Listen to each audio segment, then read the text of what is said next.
Well, hello and welcome to Good Business Pays TV, where we talk to leaders of business about fast payment, and we also talk to leaders of the major business organizations about their views on payment culture. And we are lucky to have with us today Kitty Ussher, who is the Chief Economist for the Institute of Directors. Welcome to you, Kitty. Thanks for having me, Terry. So, Institute of Directors, we may all think we know what it is and what it does, but could you tell us a bit about the IOD and then also about your role at the organisation, please? Yes, well, the IOD has been around a long time. We're formed by Royal Charter that was granted way back in 1906, and we're a membership body for business leaders, typically directors of businesses. The clue's in the name. But what isn't always understood is that those business leaders actually aren't necessarily of sort of FTSE 100 companies, global companies, although we do represent some individuals who operate at that level. But typically they're running smaller businesses, all the way from sole traders, which represent maybe 10-15% of our membership, all the way through to larger companies employing hundreds of people with turnovers in the definitely the tens, sometimes hundreds of millions.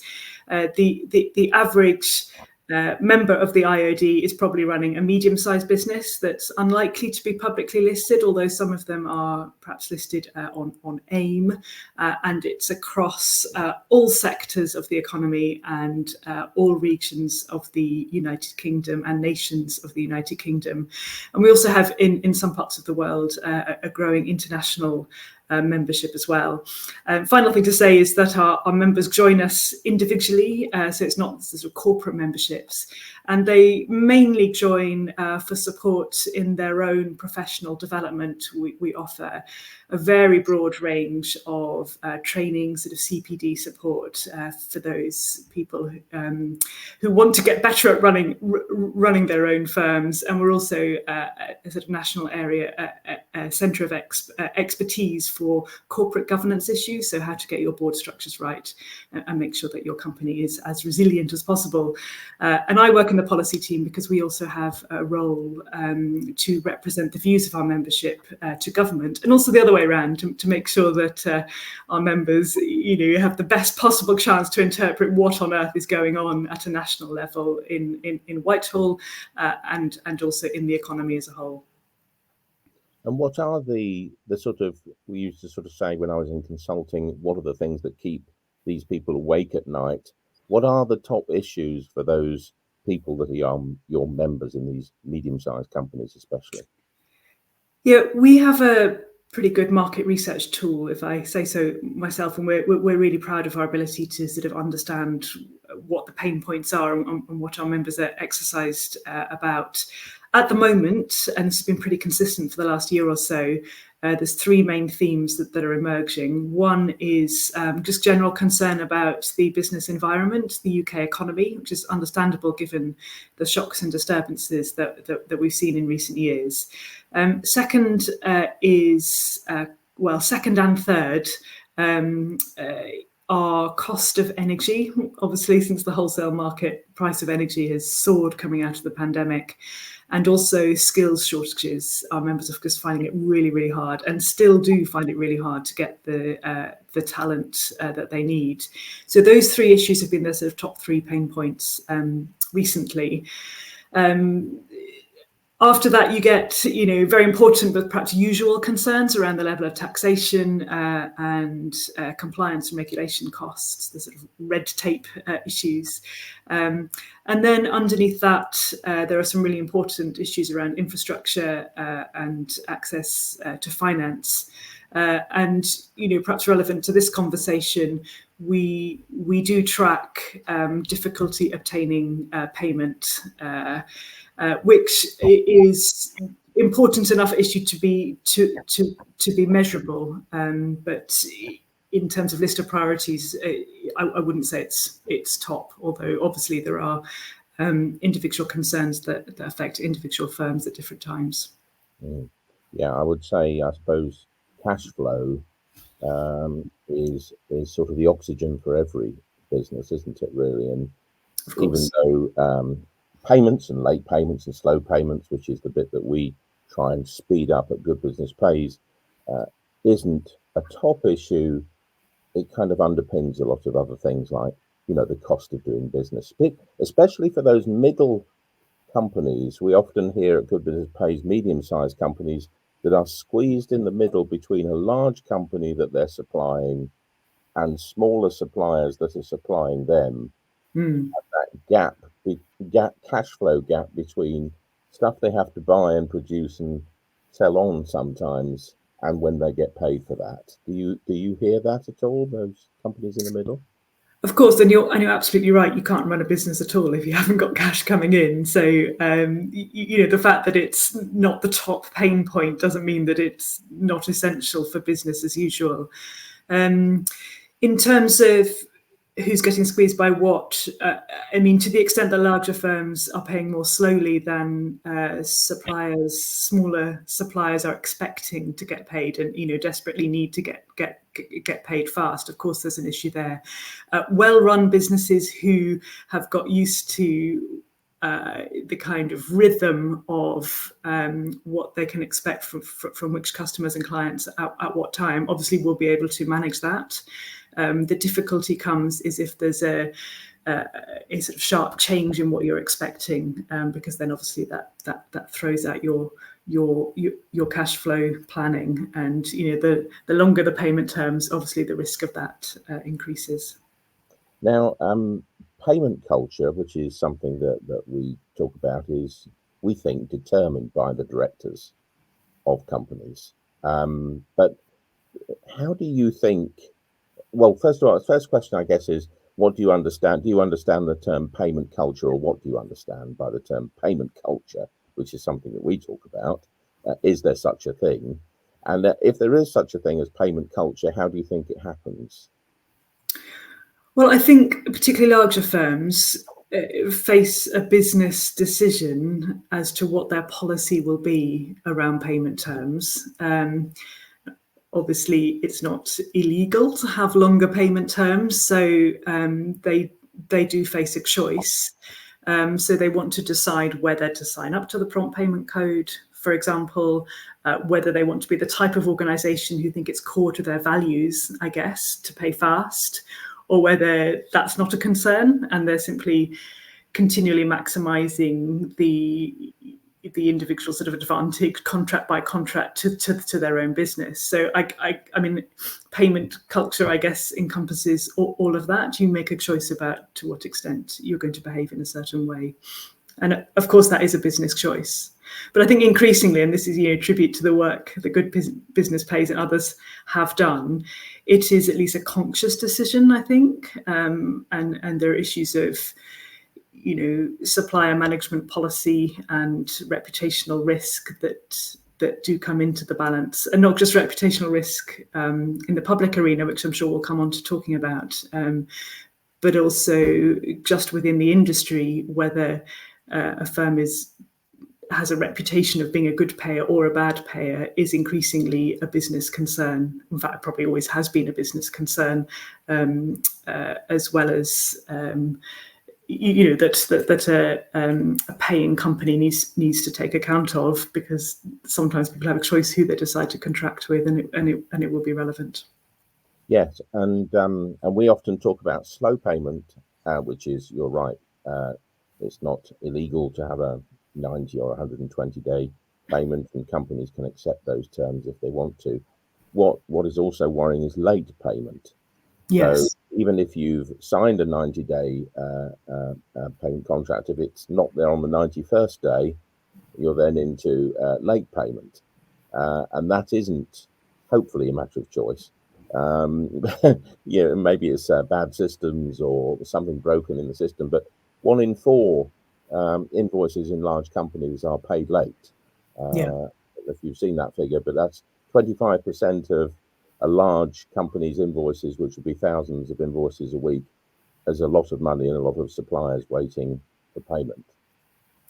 Well, you're the expert on the actual data, but that would sound very worrying, and particularly since that's outside the contract terms, presumably. And it would seem to me that perhaps takes advantage of the fact that the cost to a smaller supplier to actually take a case is so prohibitive that in everyday business, larger companies can sort of get away with not paying on time, and therefore maximizing their own cash flow. What I thought was particularly interesting in the early months of the pandemic was quite how much of a problem that became just for a short period of time. Because presumably, I mean, it's quite rational in a sense for everybody to try and hoard cash in an extraordinary crisis situation. But that, I think, just shows how much discretionary ability, particularly larger firms, have to decide not to pay, even though they know it's against the contract terms that they've already signed for their own short-term business interests. Thankfully, that then did unwind as things settled. But it shows that there is the potential to cause real harm and make a conscious choice to do so. Yes, and we've now got the benefit, of course, with I think it was 2017 that the payment performance regulations came in. We've got the benefit of 5-6 years almost of payment reports. We don't actually see a huge difference in behaviour over time.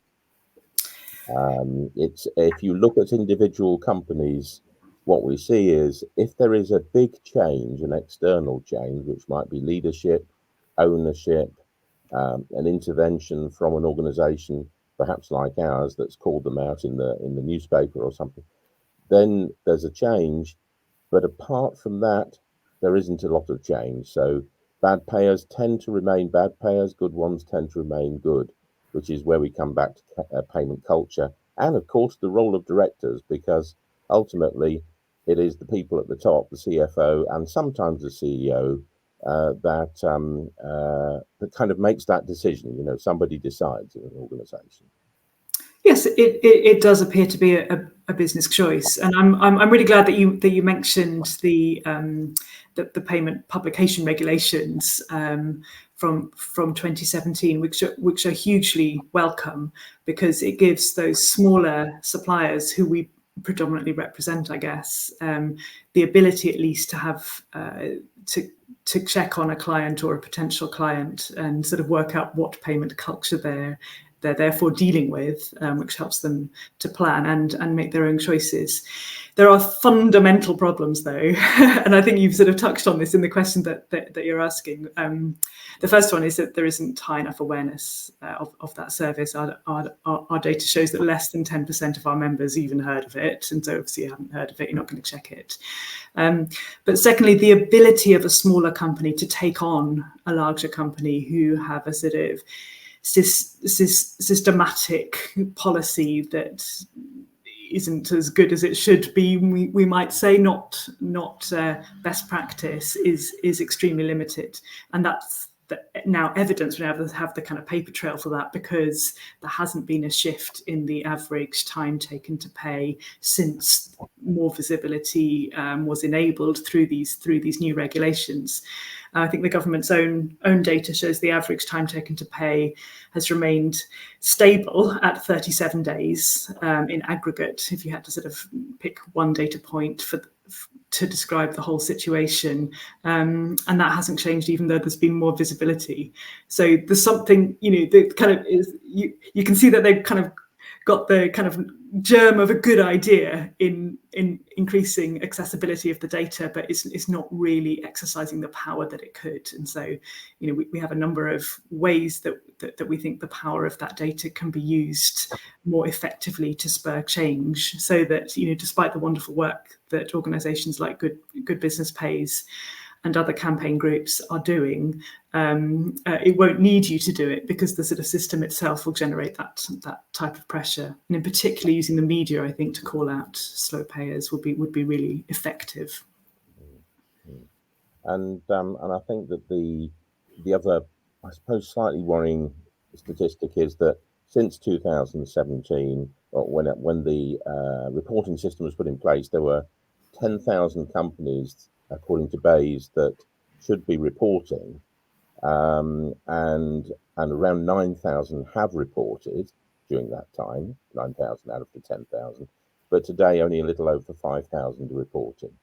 So what we're seeing is a trailing off of larger organisations even bothering to report, in part because no one's ever kind of gone to prison, if you like, for breaking the statutory rule of actually reporting their figures in the first place.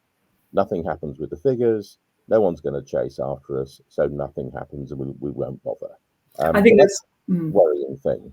Very worrying and an extremely important point. It's all very well regulating, making it illegal not to do something, but then if you don't follow up and enforce, what's the point, frankly? So, on that point, then, so what? I know you've made a number of recommendations to the government around the proposed changes or strengthening, one might call that, of the current regulations. But there's a sort of balance of scales. One being, I suppose, enforcement, and the other one being encouragement, right? So the sort of carrot and the stick approach to making change happen. Because what we're talking about here is a cultural change, a behaviour change. What do you think is the right balance? I'm not sure I'd characterise it like that, actually. I see it in two different ways. I think if you have a regulation that requires anyone to do anything, including companies, and that's then law. So if to the extent that is not being complied with, then the government needs to enforce it. And that's a kind of hygiene factor, I think. So there needs to be sufficient investment, and I can't see it's a massive investment on the scale of everything government does, to do some kind of cross-check to make sure that all those firms that are in scope are indeed reporting. And then, presumably there's penalties laid out in the regulations for those that don't, and that needs to be followed through. So that will, if that was done, that would probably have quite a quick impact. I think the second question, which I don't think is a balance against that, is about encouragement and using the power of that data. And I think this can be done with a relatively modest investment into the actual website and the actual data that's produced.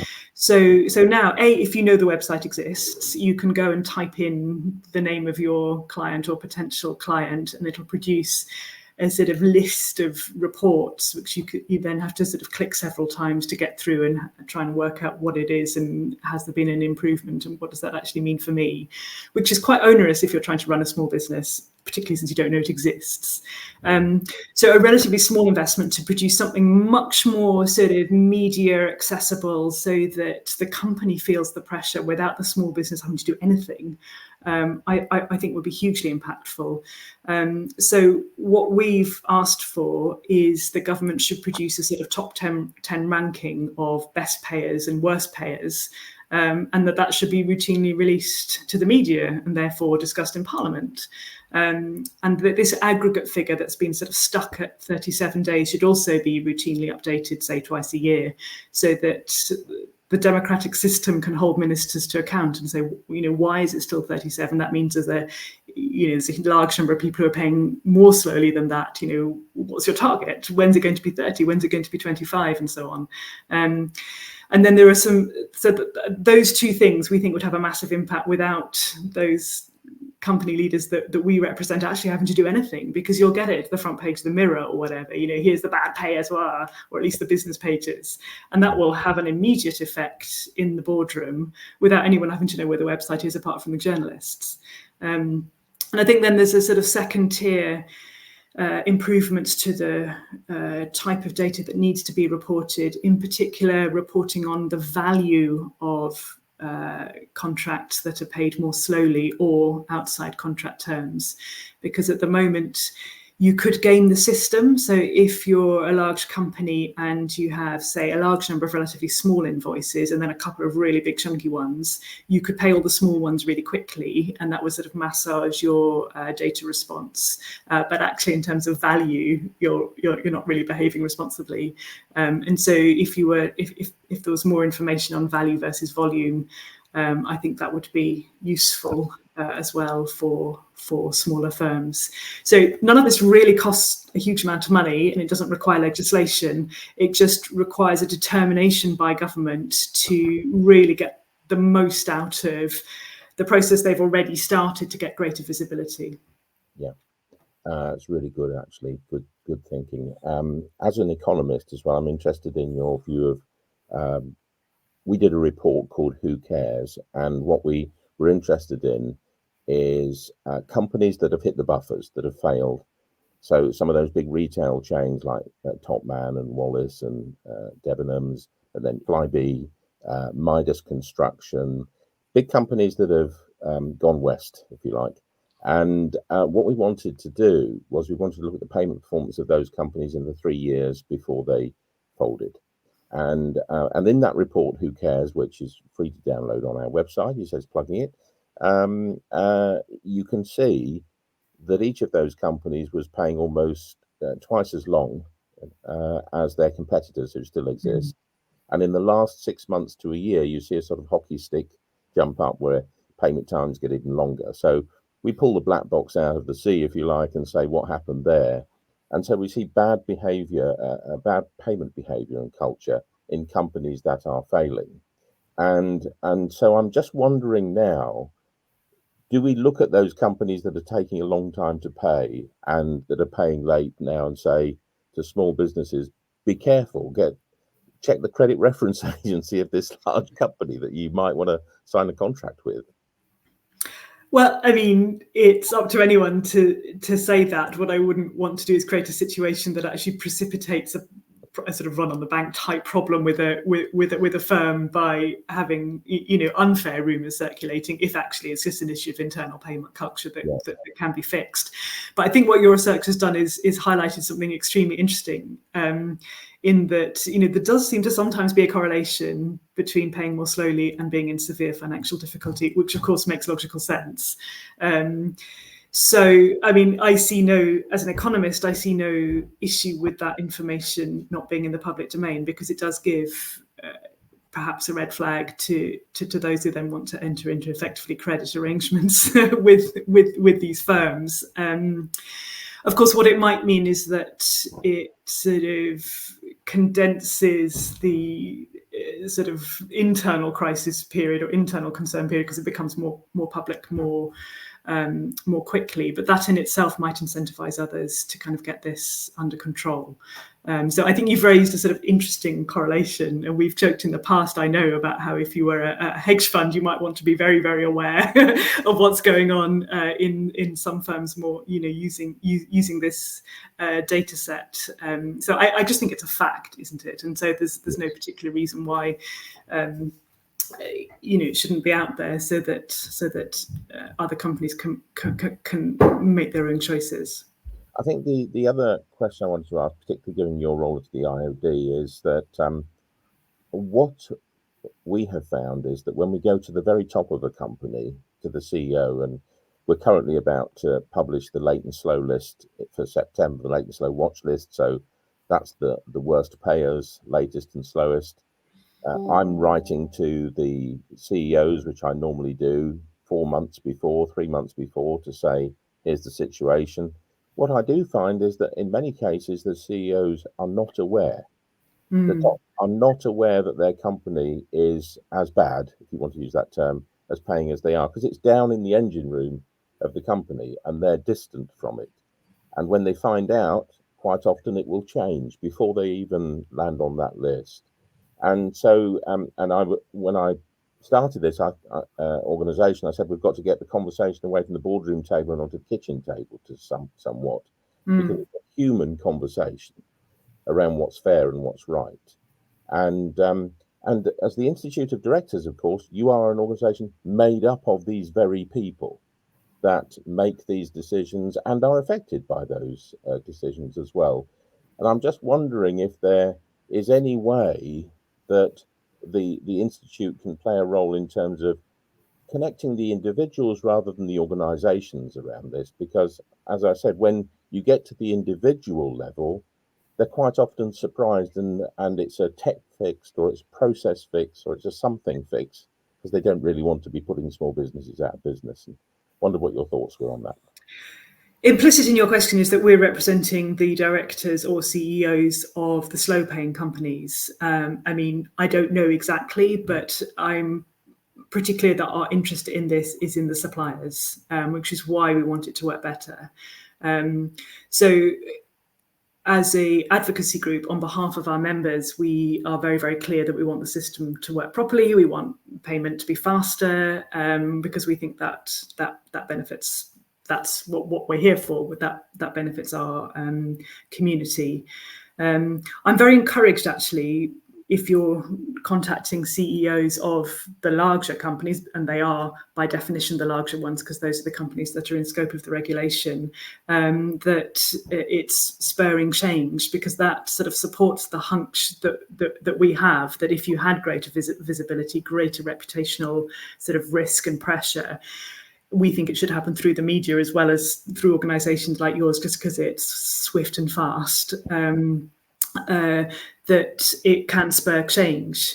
And there's another sort of relevant consideration, which is the government has recently consulted, among a number of other things, to require in their corporate governance disclosures and annual reports, require large companies to report on payment practices, which would at least mean that large company board directors are checking their annual report with this data in it, because they ultimately are the ones that have to sign it off. So if it's not a conversation happening in the boardroom at the moment, that, you know, would really support that recommendation, because it would make it more likely for those conversations to take place in order to get the visibility in the right part of the organisation.